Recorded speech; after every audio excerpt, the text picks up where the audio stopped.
daily financial news from the last 3 or 4 days, I have postulated that what might be going on in the regional bank section, the regional bank ETF, is a bunch of short sales. People basically putting the thumb on the scale, trying to hurt individual stocks. Hurting individual stocks could force depositors to get scared. When depositors get scared, they take their deposits out, and bingo, bango, you have a bank run and a bank failure. What we've seen the last couple of days is perhaps the threat of the SEC coming in and saying, hey, we're going to eliminate short sales in this particular sector. So I wanted to talk to Taylor, a 10-year Wall Street veteran, about short sales, about my thesis, and whether I'm on or off base. Taylor, how you doing, buddy? I'm doing great. It is such a phenomenal question, Michael, because we've seen this play out before. We've seen the SEC have to step in and say, okay, you're not allowed to squeeze anymore on this particular sector because there's real systemic issues that are being created here.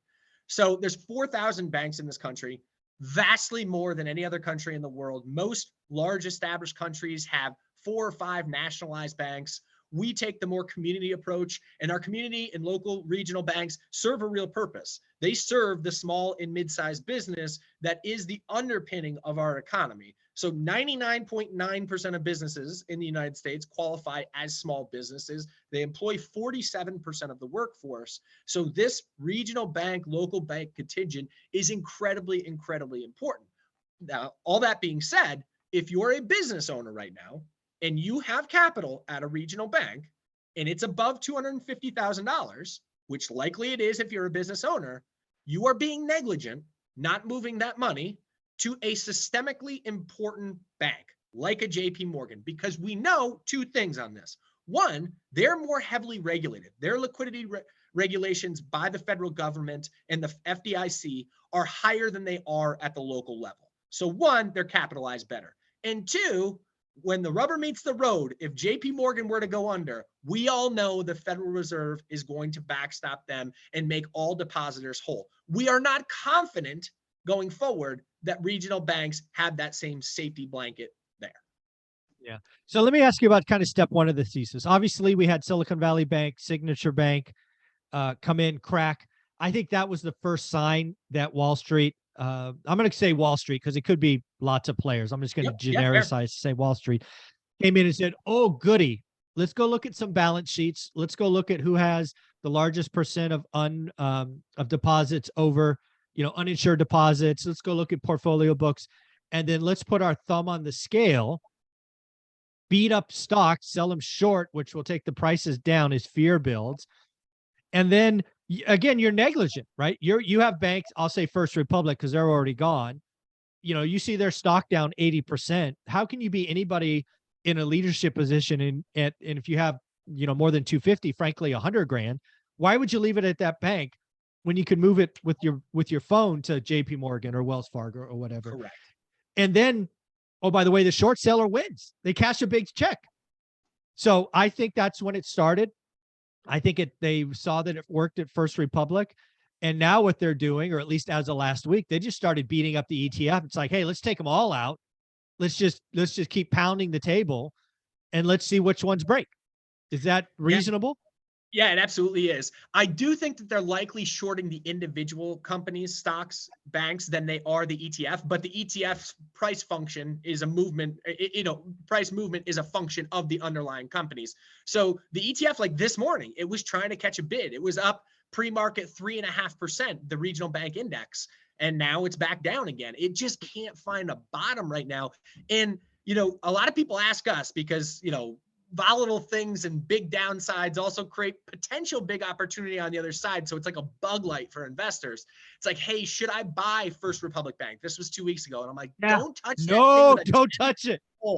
And I didn't know it was going under, right? And it just could have likely been the other side of it. It could have bounced 30% or whatever it is. But that being said, that's a coin toss. That's not investing. That's gambling. Yeah, exactly. So that's the thing with the KRE index right now is if you have all of these companies come in and take these short positions on these stocks, if they do catch a bid, what happens then is you have to have short covering by those hedge funds or whomever it is that's making that bet. And then in turn, they go from selling the stock to then flipping and buying the stock, and you can get a reverberation back upward very quickly. So it's not to say that there isn't potentially money to be made there, but this is a huge, huge gamble right now. This is the bullseye of all hedge fund managers at this point. Stay out of the way. Yeah, again, this is, if you're going to play in this game, just know thyself. You are not investing, you are gambling, speculating. Correct. I'm not saying don't go there, but at least don't call it investing, because that's not what this will be. And in reality, when you look at what the Fed did last week, they kind of said, we're not all that concerned with these small regional banks. Like you can't move when you're seeing the pressure start to, the cracks are very clear, very visible at this point.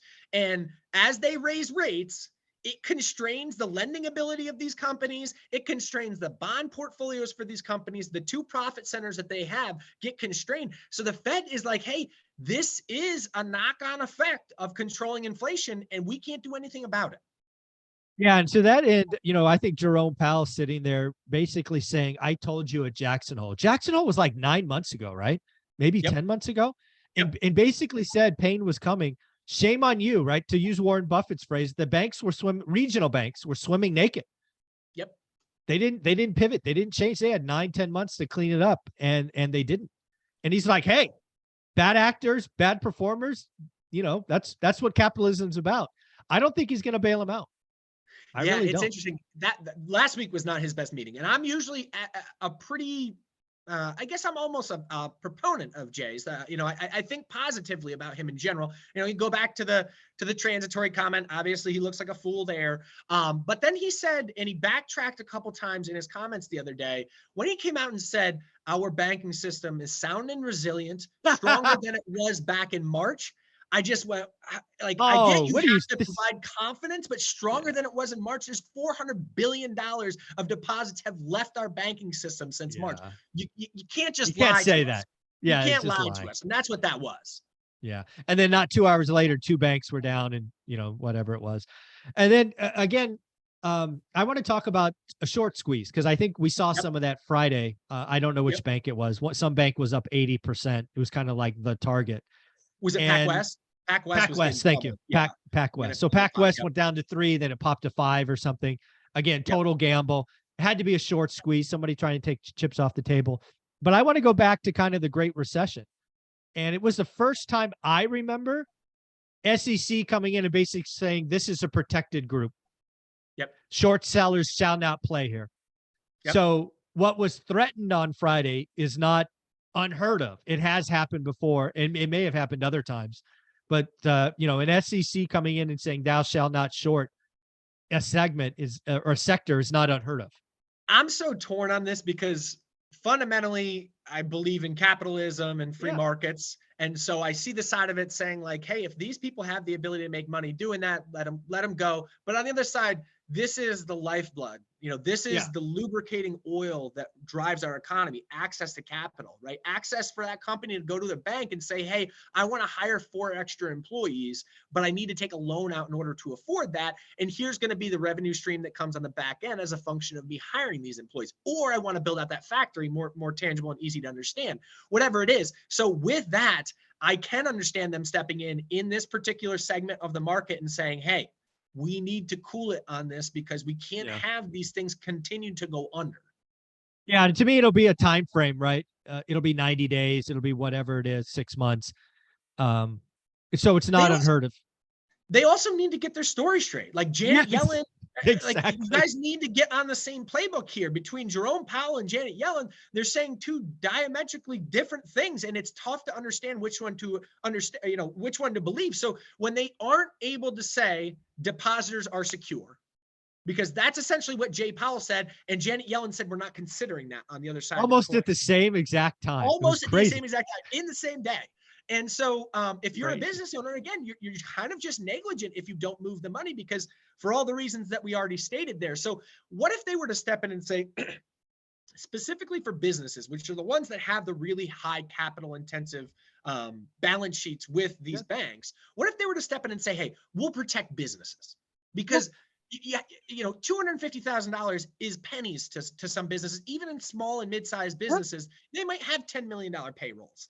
And so they can't have their neck extended on the line without the certainty that if this bank goes under, my employees are going to be able to be paid. Yeah, no, and that's something I think has to come. Actually, you and I brainstormed that kind of right after SVB. When you fill out a bank statement, at least I did, personal account, business account. Have business accounts, hire FDIC limit, hire insurance, right? It doesn't come for free. Yep. Easy fix. Yep. I do believe that has to be an act of Congress. It can't be FDIC themselves, but there are some simple changes that could help this. And listen, this isn't over. No, what has been experienced by these three banks that have driven them under? Obviously, the market saying PacWest could be very much so in the same boat.